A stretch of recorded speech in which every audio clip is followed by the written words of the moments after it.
What if I told you one of the hardest moments in parenting isn't actually your child's behavior?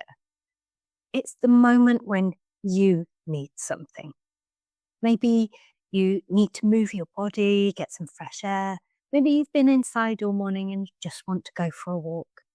Maybe you've arranged to meet some friends and you're looking forward to adult conversation. So you decide it's time to leave the house, and suddenly everything becomes difficult.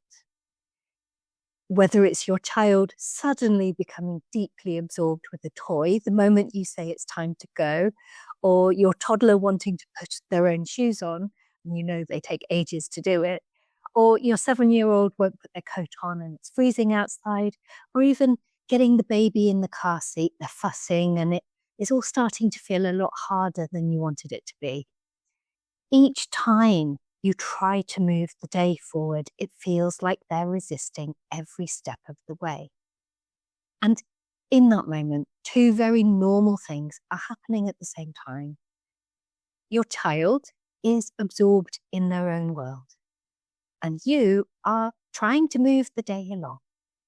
But when those two collide, it can create one of the most emotionally difficult moments in parenting, because the emotions, the feelings that happen inside of you can range from an initial frustration and a buildup of time pressure.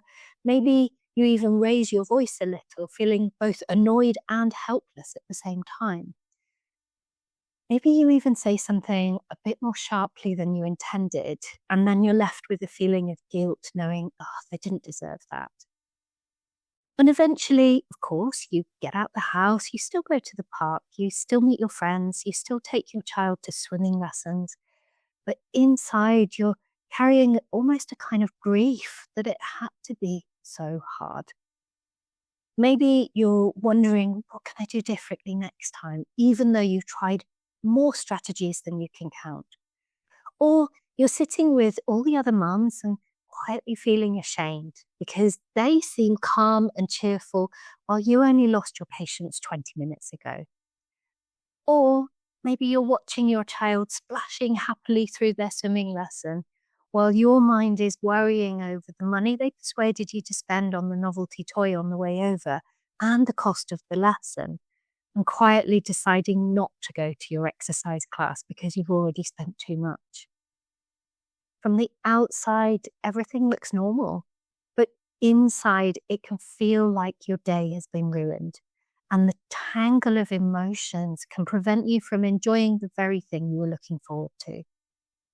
In many ways, it can start to feel like your life is quietly shrinking, even when you're still doing things. Because the outing still happens, but emotionally, it feels more complicated than you expected. And the confusing part is that a lot of parenting advice doesn't really talk about this. Much of it, quite rightly, focuses on understanding your child's perspective. You know, children experience the world very differently to adults. They move differently, they feel temperature differently, they get absorbed in sensory experiences like puddles and mud and movement in ways adults often forget how to do. And that is important. But there's another perspective in the moment that also matters. Yours. You are a person with your own needs. You also need movement, fresh air, connection, time outside the house. And if those needs slowly disappear, parenting becomes less balanced and harder to enjoy.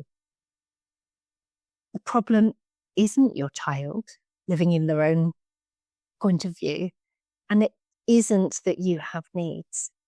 The problem is when these moments, when your needs and your child's resistance bump up against each other, and that requires skills that most of us were never taught.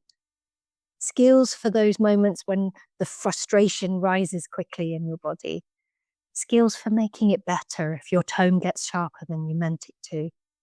Skills for responding clearly and kindly to your child in a way that respects both of you without the moment spiraling into guilt or resentment.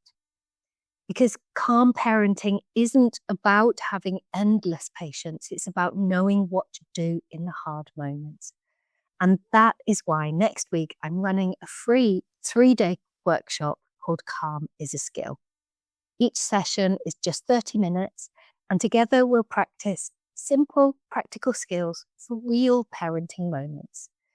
What to do after you lose your patience so the whole day doesn't spiral, how to respond when parenting advice doesn't quite fit your child or the situation you're in, and how to make calm something you can actually rely on when life is busy and overwhelming.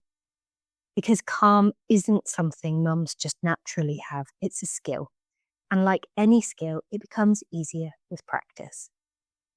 So next time you're trying to do something you want and all you experience are obstacles, instead of asking, why is my child making this so difficult?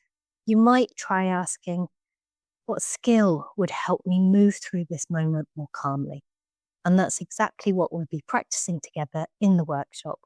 If you'd like to join us, you can register through the link in the description.